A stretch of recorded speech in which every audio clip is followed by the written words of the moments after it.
एक किसान का हंसता खेलता पूरा परिवार होता है, लेकिन पूरा परिवार अपनी जीवन लीला को सल्फास की गोलियां खाकर समाप्त कर देता है।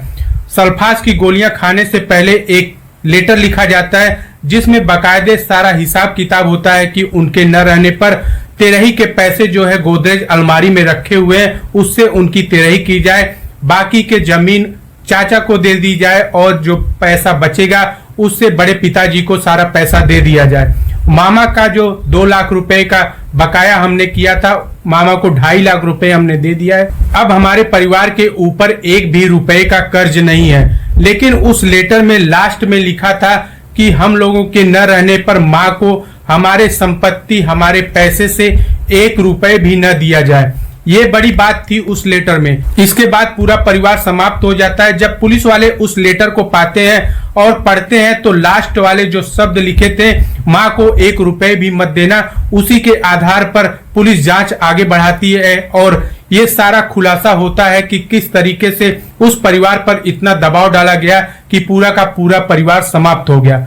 नमस्कार साथियों, मेरा नाम अमर है और आप देख रहे हैं क्राइम स्टोरी। आज की सच्ची कहानी है मध्य प्रदेश से। मध्य प्रदेश का एक जिला लगता है सागर, सागर जिले का तहसील लगता है खुरई और खुरई का एक गांव लगता है टीहर, जहां पर 25-26 जुलाई की दरमियानी रात को एक ऐसी घटना घट जाती है जिससे पूरा गांव पूरा समाज स्तब्ध रह जाता है इस घटना को सुनने के बाद, जानने के बाद। दरअसल इस कहानी की शुरुआत होती है उसी गांव के रहने वाले मनोहर लोधी, जो कि एक किसान परिवार के हैं। उनकी खेती बाड़ी बड़ी अच्छी थी, वो संपन्न परिवार से थे किसानी के दम पर। उनका पड़ोस के ही गांव में शादी हुआ था, 20 साल पहले उनकी शादी हुई थी। उनके पत्नी का नाम द्रौपदी था और उनके 2 बच्चे थे। उनकी बड़ी बेटी जो है शिवानी, जो कि अभी अभी BA फर्स्ट ईयर में उसका एडमिशन हुआ है, और उनका बेटा जो है अनिकेत, वो कक्षा 10वीं में पढ़ता है। उनकी एक बुजुर्ग माँ है जिनका नाम फूलरानी है और उनकी पत्नी। ये सारा परिवार मतलब संपन्न परिवार था, राजी खुशी रह रहे थे, किसी चीज की कोई दिक्कत नहीं थी। लेकिन अचानक एक दिन होता क्या है कि उनकी बड़ी बेटी जो शिवानी है वो स्कूल जा रही थी, तभी वो कमरे के अंदर देखती क्या है कि उनकी माँ द्रौपदी पड़ोस में रहने वाले एक अंकल जिनका नाम सुरेंद्र है, उनके साथ आपत्तिजनक हालत में पड़ी हुई थी। वो ये देखकर एकदम से सहम जाती है और वहां से अपने कॉलेज के लिए निकल जाती है। क्या उसके दिमाग में आता है, क्या नहीं आता है, ये सारी बातें वो किसी को नहीं बताती है। उसके कुछ ही दिन बाद यानी कि 15 दिन बाद दोबारा से वही सीन वो देखती है। शिवानी माँ द्रौपदी जो है अंकल के साथ, सुरेंद्र के साथ आपत्तिजनक हालत में है। अब वो रह नहीं पाती, बर्दाश्त नहीं कर पाती इन चीजों को देखकर कि उसकी माँ जो है ये सब काम कर रही है घर के अंदर। ये सारी बातें जो है अपने भाई को, अपनी दादी को, अपने पापा को ये सारी बातें शिवानी जो है बता देती है। अब ये सारी बातें जो है मनोहर लोधी सुनता है तो उसको यकीन नहीं होता है कि उसकी पत्नी जो 20 साल पहले उसकी शादी हुई थी, वो उसकी पत्नी द्रौपदी ये गुल खिला रही है। लेकिन जो सुरेंद्र है उसका बचपन का दोस्त है, उसका बचपन का यार है, उससे ऐसी उम्मीदें नहीं थी कि वो ऐसी हरकतें उसकी पत्नी के साथ कर सकता है। फिलहाल वो चाहता था, मनमोहन चाहता था कि पत्नी को समझाया जाए, सब कुछ ठीक हो जाए, गांव में बेइज्जती ना हो, गांव में ये सारी बातें फैले ना। इसलिए उसने द्रौपदी को सारे परिवार मिलकर समझाने लगते हैं कि ये सारी बातें, ये सब कुछ अब खत्म कर दो, जो भी तुमने किया हम उस पर कोई बात नहीं करेंगे, ये सारा मामला खत्म कर दो। अब मनोहर का परिवार जो है द्रौपदी को समझा समझा कर थक चुका था, लेकिन द्रौपदी समझने के लिए तैयार नहीं थी।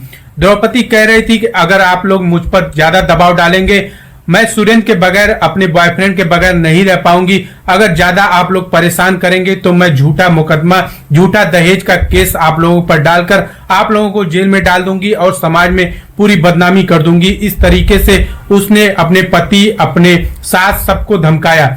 अब मनोहर के आगे कोई रास्ता नहीं दिख रहा था तो उसने सोचा एक प्रयास और किया जाए, अपने जिगरी दोस्त यानी सुरेंद्र से बात की जाए। अगर वो मान जाए तो शायद सारा मामला खत्म हो जाएगा और घर की इज्जत बच जाएगी, किसी को कुछ पता नहीं चलेगा। ये सारा सोचकर मनोहर जो है अपने जिगरी दोस्त के पास पहुंचता है और अपने जिगरी दोस्त सुरेंद्र से कहता है कि ये जो तुम मेरी पत्नी के साथ ये सब हरकतें कर रहे हो, इसको छोड़ दो, इससे हम लोगों के परिवार की पूरी बदनामी हो जाएगी। इस तरीके का अगर खबर समाज में, गांव में फैल गया तो लेकिन यहाँ सुरेंद्र भी कुछ सुनने के लिए तैयार नहीं था। वो भी इन पर दबाव डालने लगा कि अगर तुम अपने पत्नी से मुझे मिलने नहीं दोगे तो ये सारा राज मैं गांव वालों को बता दूंगा, सबको बता दूंगा और इससे तुम्हारी बदनामी हो जाएगी। ये सब बातें सोचकर मनोहर जो है एकदम डर जाता है। वो घर पे आके अपनी माँ को, अपने बच्चों को ये सारी बातें बताता है। अब इन सब घटनाओं से परिवार का जो है नींद एकदम हराम हो गया था, खाना पीना दूभर हो गया था।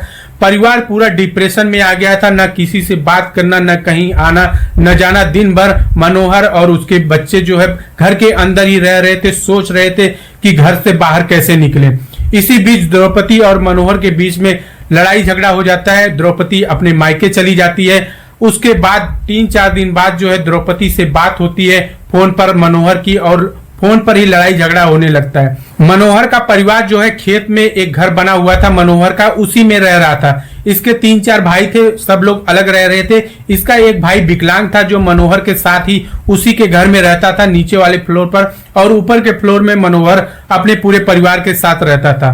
25-26 जुलाई 2025 की दरमियानी रात को अचानक से घर के अंदर से उल्टी होने की आवाज आने लगती है। लोग चिल्लाने लगते हैं, चीखने लगते हैं। उसका भाई जो है भाग के ऊपर जब जाता है तो देखता है कि पूरा का परिवार एकदम तड़प रहा है। ये सारा खबर जो है गांव में जाकर तुरंत अपने भाइयों को और पूरे गांव वालों को बताता है। जब ये खबर गांव वालों को मिलता है तो तुरंत गांव वाले भाग कर आते हैं। इसकी सूचना पुलिस वालों को दी जाती है, तुरंत एम्बुलेंस बुलाया जाता है और इनको हॉस्पिटल ले जाने का पूरा इंतजाम किया जाता है। मनोहर की माँ जो है फूलरानी, उसकी वहीं पर मृत्यु हो जाती है। उसका जो बेटा होता है अनिकेत, जो 10वीं में पढ़ रहा था, उसकी भी वहीं मृत्यु हो जाती है। बाकी मनोहर और उसकी बेटी शिवानी जो बचती हैं, इनको एम्बुलेंस में हॉस्पिटल ले जाते वक्त रास्ते में ही इनकी मृत्यु हो जाती है।